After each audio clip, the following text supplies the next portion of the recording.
Hey, I'm Noam Weissman, and you're listening to Unpacking Israeli History, the podcast that takes a deep dive into some of the most intense, historically fascinating, and often misunderstood events and stories linked to Israeli history.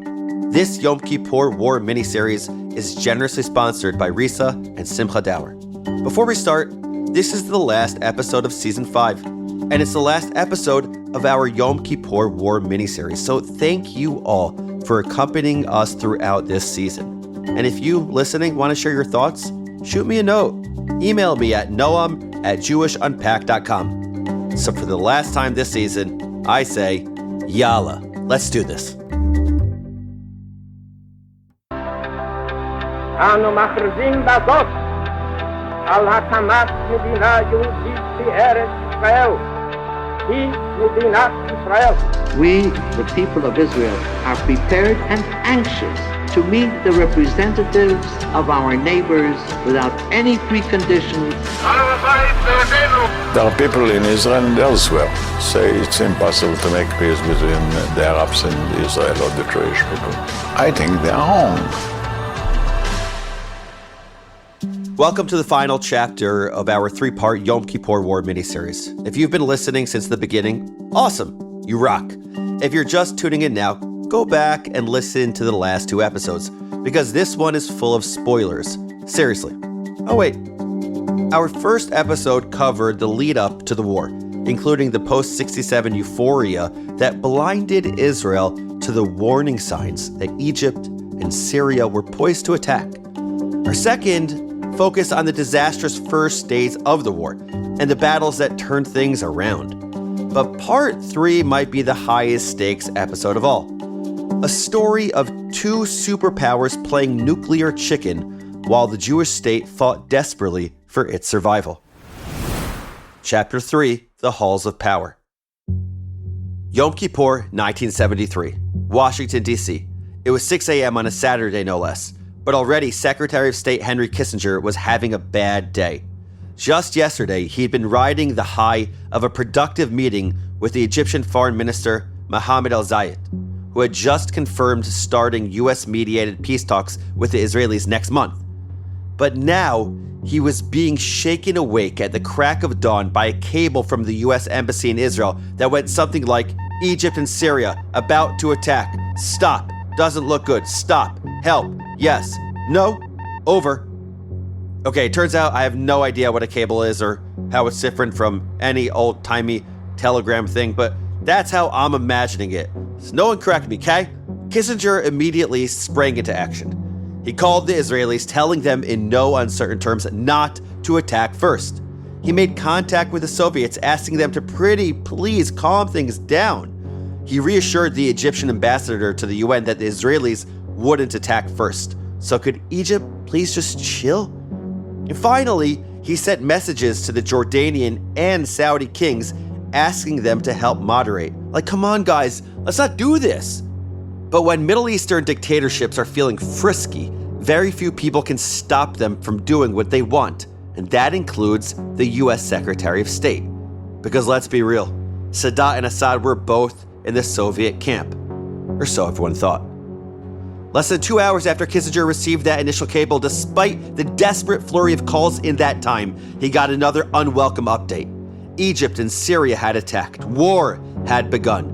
And it threatened both to upend the US's ambitious Mideast peace plan and potentially set the entire world ablaze. Wow, no, I'm dramatic much? Well, yes, because I'm a podcast host, and it's kind of my job to get our audience invested. So those Apple reviewers who say I could be a bit passionate and intense at times, feedback heard. But I'm going to stick with it, because nothing I've said is an exaggeration. Because remember, we're in the middle of the Cold War. So this wasn't just a conflict between Israel, Egypt, and Syria. If the 2 superpowers didn't restrain themselves, they risked shattering their uneasy detente and dragging the entire world down with them. They're uneasy what now? Nerd corner alert! Detente is a fancy French way of saying that things weren't as bad as they could have been. No, seriously, it literally means loosening or relaxation. Both superpowers were acutely aware that their, let's say, polite disagreements could very well lead to a global nuclear holocaust. In 1968, they agreed to a nuclear non-proliferation treaty, ushering a period of, if not warmth, then at least a distinct thaw in their relationship. They even signed a strategic arms limitations talks agreement in 1972. To simplify drastically, these agreements signaled that both countries were committed to making sure that the Cold War didn't turn hot. And by hot, I mean nuclear. Links in the show notes if you want to know more. But now the Yom Kippur War threatened to put this detente to the test. Could the Americans and Soviets work together to convince their respective allies/clients/proxies to chill the F out? Or would diplomacy fail, miring both global superpowers even deeper in conflict? For the first couple days of the war, both Washington and Moscow expected another miraculous 67-style victory. In fact, and this is fascinating to me, and I hope it is to you, Moscow was even actually kind of hoping that the Israelis would show Egypt's president, Anwar Sadat, and Syria's president, Hafez al-Assad, a thing or two. The two Arab leaders had ignored all of Moscow's warnings to just be cool. So the Kremlin was kind of looking forward to kicking back and watching the two strongmen get a lesson in humility, courtesy of the legendary IDF. Nerd Corner alert again, and you're going to be hearing lots of those. If you've been paying close attention, then this probably sounds like a total reversal in Moscow's attitude towards Israel. After all, the Soviets were not thrilled about Israel's miraculous victory in 1967. Link in the show notes for more about that. But both Washington and Moscow were in for an unpleasant surprise. Because if you've listened to our last episode, you know that the first few days of the war did not go particularly well for Israel. As the war unfolded, the Israeli ambassador flooded Kissinger with increasingly desperate pleas for more weapons, which put Kissinger in an uncomfortable position. On the one hand, he didn't want to alienate the oil-rich Arab world or risk shattering the fragile detente. On the other, he had grand plans for a US-brokered peace deal, one that required the Israelis' trust. He initially tried threading the needle by discreetly sending some arms to Israel in El Al planes. But as the Israeli requests for arms became increasingly desperate, he held off on significant or public shipments. In fact, Kissinger was trying to balance against another surprising consideration. On the second day of the war, he received a message from Sadat. On the surface, it was nothing remarkable. If you want this war to end, then the Israelis have to withdraw to 67 borders. Egypt won't back down from this position, etc., etc. But underneath this standard issue bluster was a radical message. An assurance that Egypt had no intention of deepening the engagements or widening the dispute. Sadat's predecessor, Gamal Abdel Nasser, had been distinctly resentful of the US. But Sadat's message to Kissinger, though subtle, was clear. We have no beef with you. Egypt was turning away from the Soviet Union and towards the US, and that gave the United States an opening to broker not only a ceasefire, but a lasting peace agreement. All of this was absolute catnip to an American Secretary of State. But 3 days into the war, neither side was ready for a ceasefire. Elated by his early successes, Sadat wanted to press his advantage, and Israel, which was bleeding, needed some kind of victory if it wanted to keep even a shred of deterrence intact. But by the end of the fourth day of the war, Israel was down an eighth of its air force and a quarter of its armor.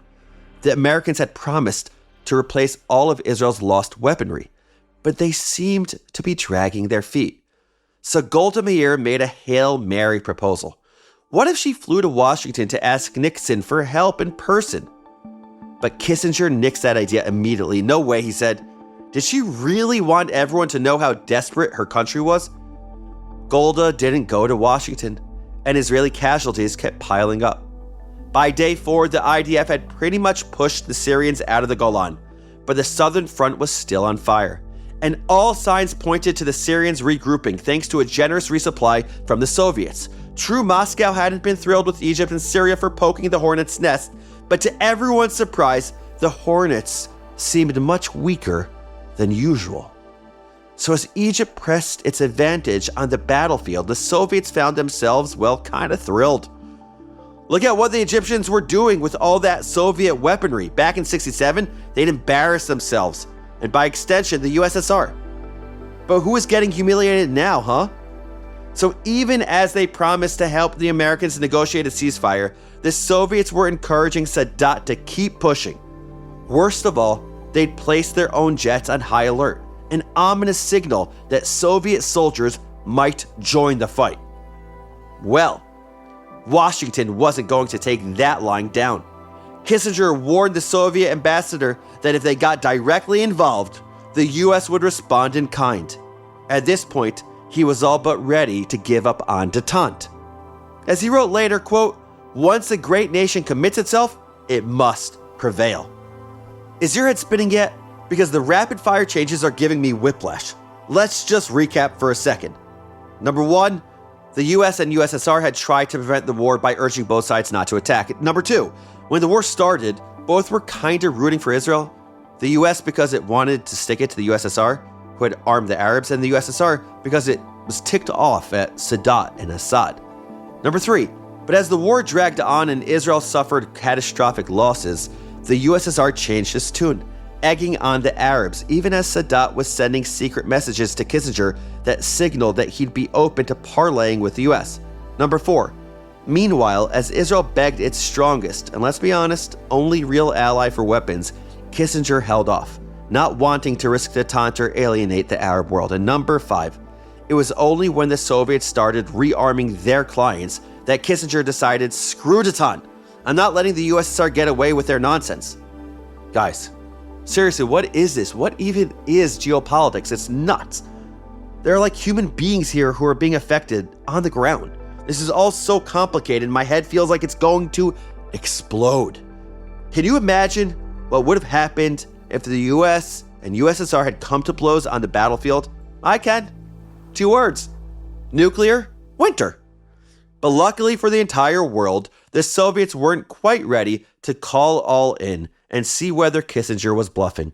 They had significant incentives to keep being the US's frenemy. Like, for example, their crumbling economy and the possibility of some attractive trade agreements with the US. Nerd Corner alert, so many! Those trade agreements ultimately never came to pass thanks to a little something called the Jackson-Vanik Amendment in 1974. Doesn't sound familiar? Well, then go back and listen to our episode on Soviet Jewry. Yes, the link is in the show notes. So despite their belligerent rhetoric and their extensive military aid to Syria, Soviet leaders eventually agreed to a ceasefire in the most hilariously petulant way possible. No, seriously, listen to this language. They were, quote, ready not to block the adoption of a ceasefire resolution at the UN. Gotcha. Thanks, Soviets. The war was 6 days old. The Americans were urging a ceasefire. The Soviets agreed. And the Israelis, who had been reluctant at first, were on board too. But Sadat continued to refuse, pushing for one last offensive in the Sinai to break Israel's momentum. So he wasn't going to stop now. There's no record of this, but I'm fully prepared to bet that when Kissinger heard of Sadat's refusal, his first reaction was, Gah! It was time to get the US president involved. President Nixon was, shall we say, preoccupied dealing with both the fallout from Watergate and his vice president's resignation that same week on charges of tax evasion and accepting bribes. That's a rough week. But though his life may have been in shambles, there was no way Nixon was going to let the Kremlin get away with winning a war in the Middle East. No way. The Soviets wanted to arm the Arabs? Fine. Then he would arm the Israelis. The Arabs wanted to play ball? No problem. American weapons would help even the score. And everyone knew that when Israel played ball, they played to win. So on October 13th, 1 week into the war, Nixon okayed Operation Nickelgrass. No, not Nickelback, Nickelgrass. Dad joke, which brought literal tons of American weaponry into Israel. Nixon and Kissinger were well aware that this public show of support would alienate the Arab world. They were prepared for the possibility of an oil embargo. Europe, however, was not, and that presented the US with a bit of a problem. US cargo aircraft couldn't fly directly to Israel without needing to refuel. Spooked by the possibility of an oil embargo, no European nation wanted to be seen helping America help Israel. So every US ally on the entire freaking continent refused to allow US planes to refuel on their territory en route to Israel. Well, every country but Portugal. And that's only because Kissinger sent a spicy letter threatening, and I quote, to leave Portugal to its fate in a hostile world. Savage. The first major shipment of Operation Nickel Grass arrived in Israel on October 14th. But by then, as you know, Israel had pushed back the Egyptians. And now that the IDF was in a position of strength at last, it was Jerusalem that had no incentive to accept a ceasefire. In fact, those crazy kids were planning to cross the Suez Canal and invade Egypt proper. Meanwhile, the Arab world was fuming. On October 17th, as Israel was, and please excuse this fancy military terminology, kicking serious butt at this point, the Arab countries began that embargo that had so spooked Europe. By October 20th, the Saudis announced a 10% cut of oil production and reiterated that they'd be embargoing all oil shipments to any country that supported Israel. Not that there were that many, TBH. In the US, the price of oil quadrupled. Gas became both scarce and ridiculously expensive. Nerd corner alert. And this is insane. Nixon even debated sending the military to seize the oil fields of the Gulf states. Luckily, the embargo ended through peaceful means before he could start another war halfway across the world. You'd be forgiven for asking, would the US still have helped Israel if they knew this was the price? And while I can't answer that with any certainty, my gut feeling is absolutely yeah. Because the Yom Kippur War was just as much about honor as it was about land. The Egyptians and the Syrians, and by extension the USSR, wanted to feel, well, less humiliated. The Americans wanted to show the Soviets that they were the biggest, baddest wolf in the forest. And that meant they weren't going to back down from the USSR or be held hostage by the Arab world. And Israel? Well, Israel learned a hard lesson about honor too. But we'll get there.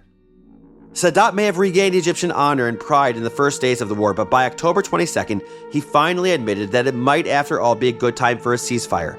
16 days into the war, the UN Security Council passed Resolution 338, calling for a ceasefire and commencement of negotiations.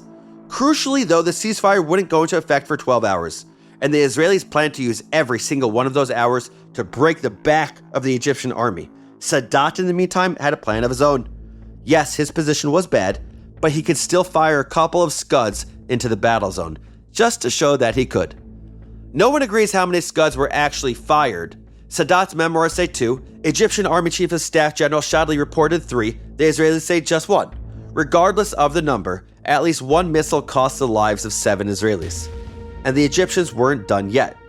Minutes before the ceasefire went into effect, the Egyptians strafed the Israeli army with artillery, mortars, and rockets, killing 60 soldiers. This ceasefire didn't hold.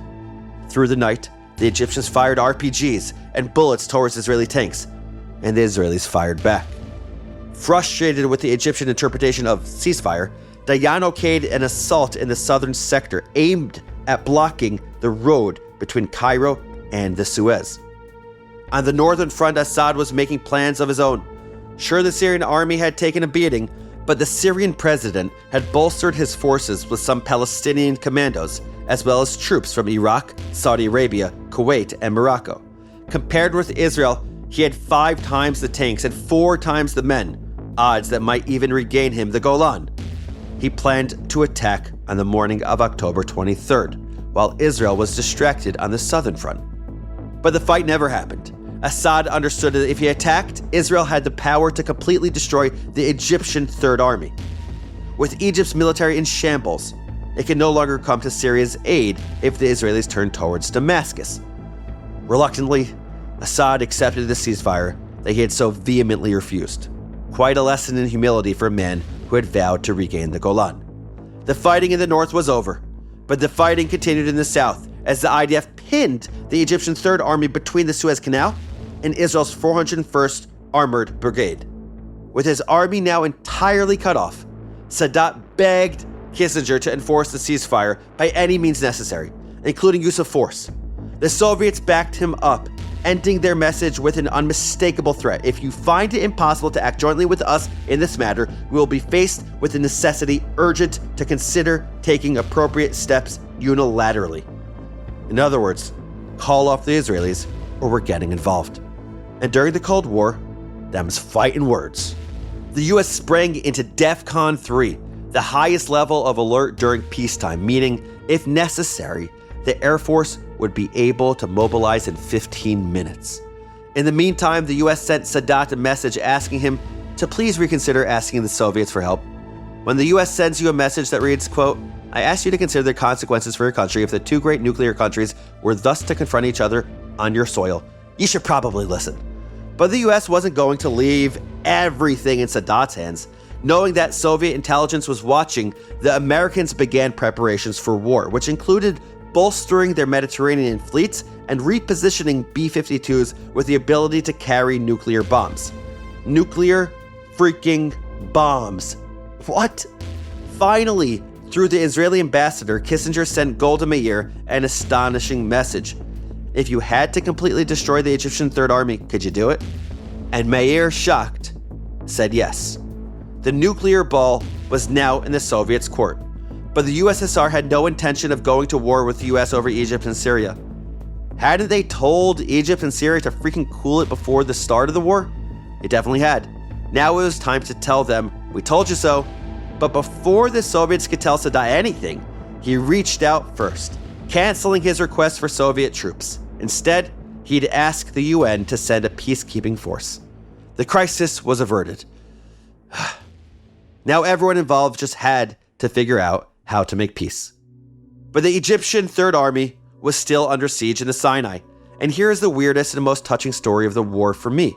Despite the ceasefire, Egyptian and Israeli soldiers were still sniping at one another. At the edge of Suez City, an Israeli tank battalion traded shots with Egyptian commandos until UN peacekeepers intervened. The Egyptians were the first to lay their weapons down, and then they did something kind of incredible. Defenseless, they crossed UN lines and approached the Israelis. The company commander radioed his lieutenant colonel to report that Egyptians were crossing over in droves. The commander ordered him to take them all prisoner, but the soldier corrected him. They don't want to surrender. They want to shake hands.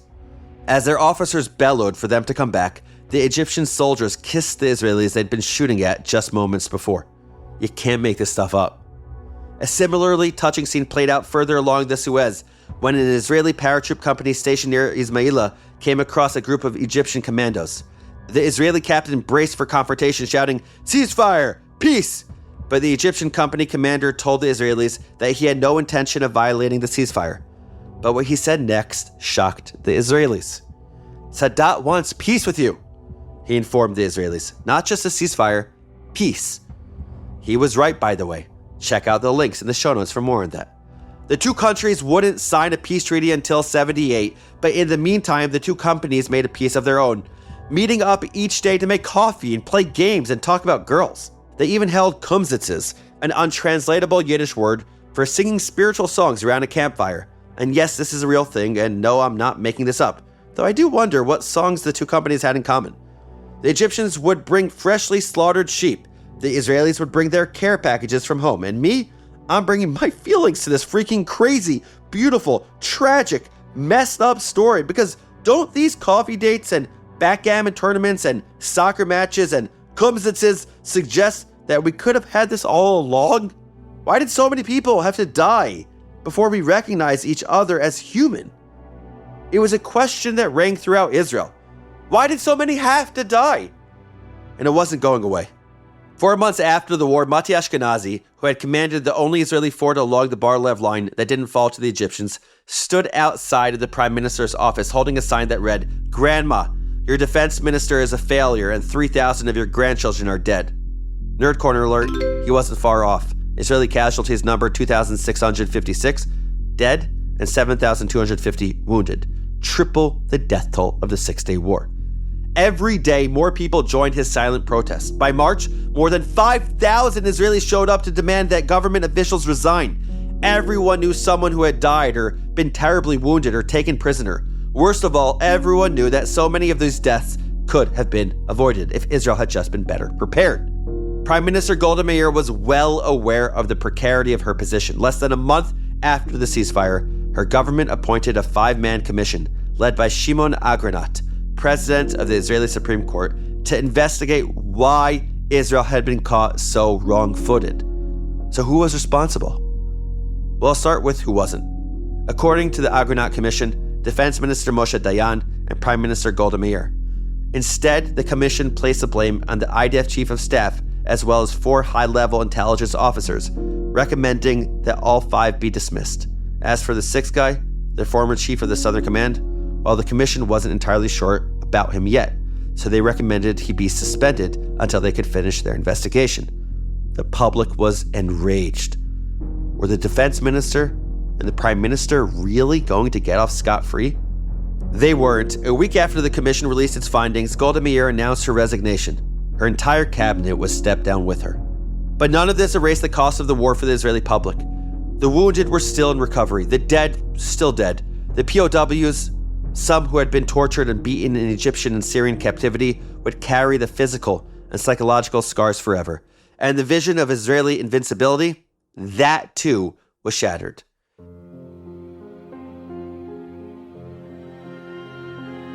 In the background, you could hear the opening strains of Choref 73, Winter 73, written in 1993 to commemorate the sad winter that followed the war. Its writer, Shmuel Asfari, had lost his best friend, Yoram Weiss, on the battlefield. The chorus goes something like this. You promised a dove, an olive leaf. You promised peace. You promised spring at home and blossoms. You promised to fulfill promises. You promised a dove. But 20 years after the war, and the grown-ups were still breaking promises, Asfari explains. I went back home after visiting Yoram's grave, and it was pouring rain. And on the way home, they reported that the hopes of the Oslo agreements that broke through only a few months before probably wouldn't work out. There were big arguments between Rabin in Paris and Arafat and Clinton, and the whole thing is about to collapse at any second. I got home in a terrible mood. I put the kids to sleep, and I went to my room. And this song really wrote itself. I don't remember myself sitting and writing it, or looking for the words. I just remember that the kids of Winter 73, I thought about the kids I was working with at the time, who were in the military band. Those are the kids born after the war, and they're in the army, and nothing has changed. We can certainly forgive Asfari for his cynicism, but I don't agree, because at least one thing changed in the wake of 73. Egypt and Israel signed a peace treaty, one that's held through multiple conflicts with other neighbors. And maybe that's why Avraham Rabinovich calls the war a terrible war with a perfect ending. Rabinovich also claims that far from diminishing the IDF's reputation, the war actually burnished its mighty legacy. The Jewish state began the war on its knees and ended it less than 3 weeks later with its tanks pointed towards enemy capitals. But the country paid dearly for this victory, and many of the soldiers who returned from war or captivity lost something: limbs, eyes, friends, brothers, innocence, hope. For decades, veterans of the war didn't talk much about their experiences. Trauma tends to leave people pretty tight-lipped. But recently, TV shows like Sha'at Ne'ilah, or Valley of Tears in English, have inspired a national conversation about the war's legacy. We asked Avigdor Kahalani, hero of the actual Battle of the Valley of Tears, how he felt seeing his story play out on the small screen. When I saw the movie, they changed many facts and they've done many things like it's Hollywood. But the result of this war, this movie, they gave the feeling of the new generation and the third generation. Suddenly they saw what happened during the war and they start to ask questions about the Yom Kippur War. And this is good for us, from my point of view, that people ask many questions. What happened? Why? It's knowledge that saves us from apathy, that reminds us of the stakes. I hope Israel never, ever has to fight another war like Yom Kippur, ever again. But if it does, I like to think that the Jewish state will be ready. So there you have it. That's the story of the Yom Kippur War. 3 episodes. And if you'll indulge me, here are 6 fast facts, 2 per episode. Number 1. On Yom Kippur, October 6, 1973, Egypt and Syria attacked Israel on 2 fronts in an attempt to regain the territory they'd lost during the Six-Day War of 1967. Number 2. Israel was unprepared for the attack, convinced that the Arab nations wouldn't dare come back for more after their spectacular humiliation 6 years earlier. Number 3. The first 3 days of the war were particularly brutal, claiming over 1,000 Israeli lives. Number 4. Nuclear tensions between the US and USSR were at an all-time high. Though the US was initially reluctant to help Israel, President Nixon sent Israel a massive weapons shipment when he learned that the USSR had resupplied the Arabs. Number 5. Thanks to a few miraculous battles, Israel ended the war 50 miles from Cairo and 25 miles from Damascus. And number 6, despite this astonishing military victory, the war left a deep scar on the Israeli psyche, one that has still not healed. Those are your 6 fast facts, but here's one enduring lesson as I see it. What do people do after a crisis? That's a real question. Seriously, what do you do when everything you thought you knew has been turned on its head? When your illusions are shattered, when your hope is gone, when there's nowhere to go but forward because the road back home has been destroyed? Well, it depends. Some people break entirely, questioning their very existence. Why am I still alive? What's the point of all of this? What am I even sacrificing for? But some find their answers where they least expect them. For over 25 years, Israelis had done their best to become new Jews.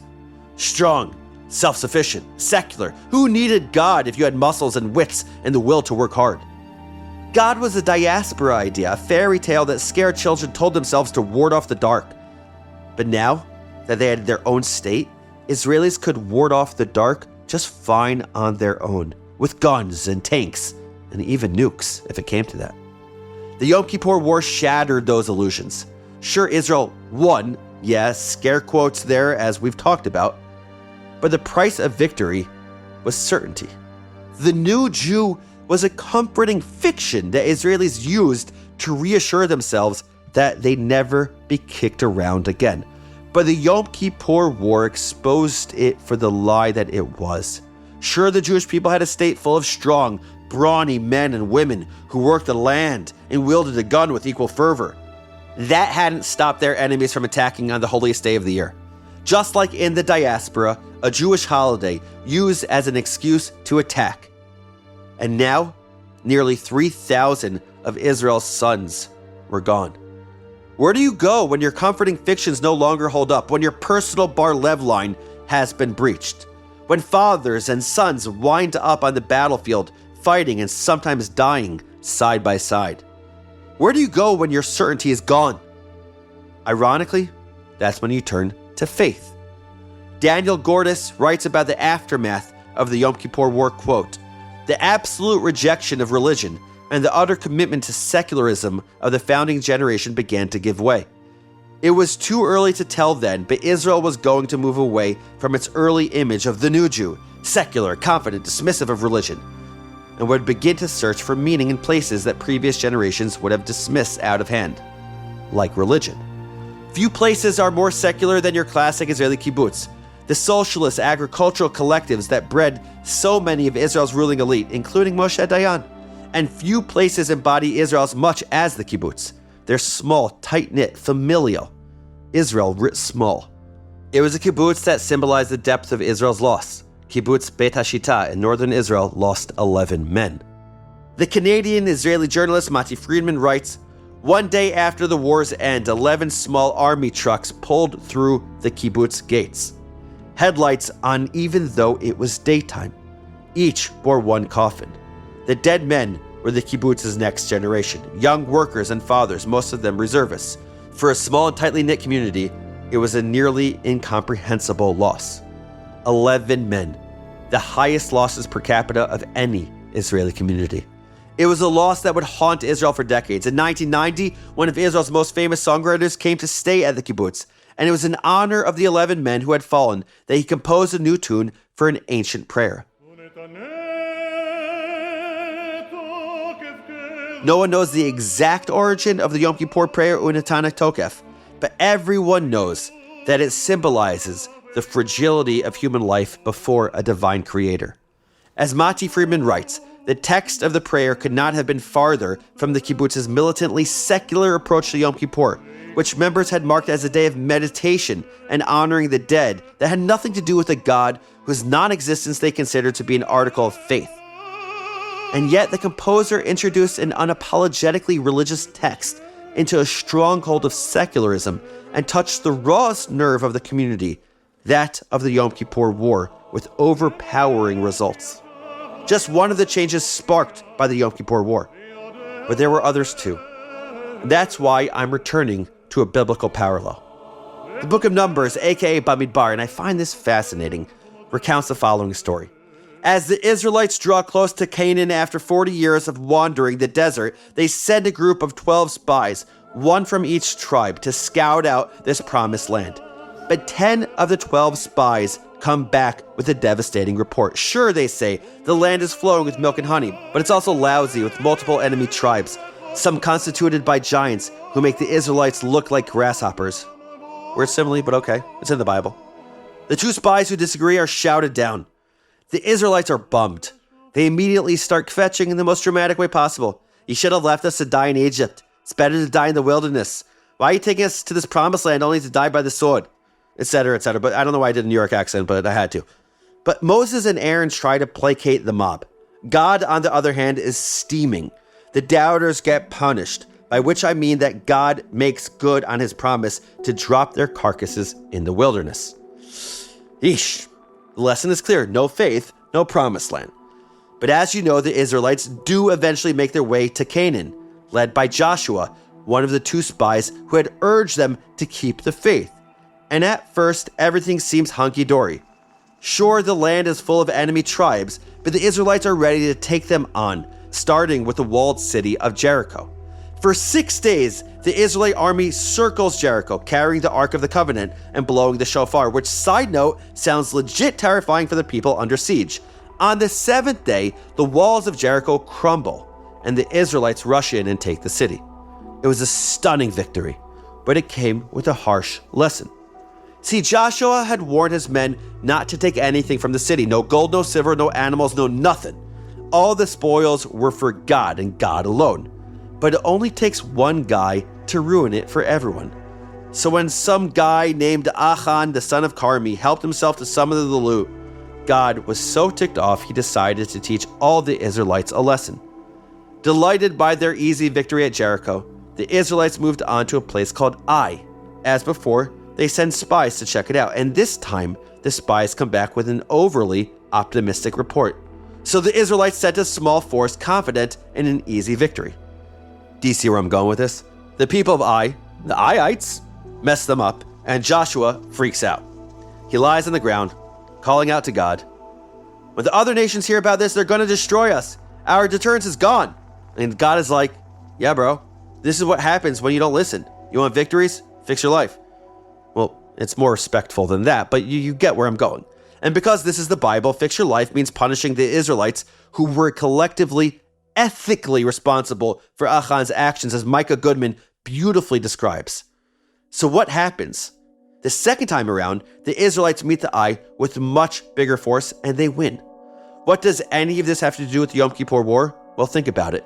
The Battle of Jericho is a 6-day war. It's quick, it's easy, and it results in a sense of euphoria that blinds the Israelites to the remaining threat. And the first battle of Ai, that's the War of 73. The Israelites paid for their overconfidence with their lives. And that klepto, Achan the son of Carmi, who's his parallel, that would be the Israeli establishment in the lead up to the Yom Kippur War. In this analogy, Achan is the chief intelligence officer who ignored warning after warning. He's every general that sent his men into battle unprepared. He's Moshe Dayan, refusing to mobilize troops in time. In other words, he's the tiny group of army and government officials whose hubris and inaction and bad decisions led to 2,656 deaths. And the Israelites then? Those are the Israelis of 1973, the Jewish people who felt they became invincible. Harsh, I know, but also I think true. I came to this conclusion after reading this book of Micah Goodman. So what do these parallels teach us? Well, a few things. The story of the spies teaches us that we can't see ourselves as weak. If we don't believe in our own strength, we're toast.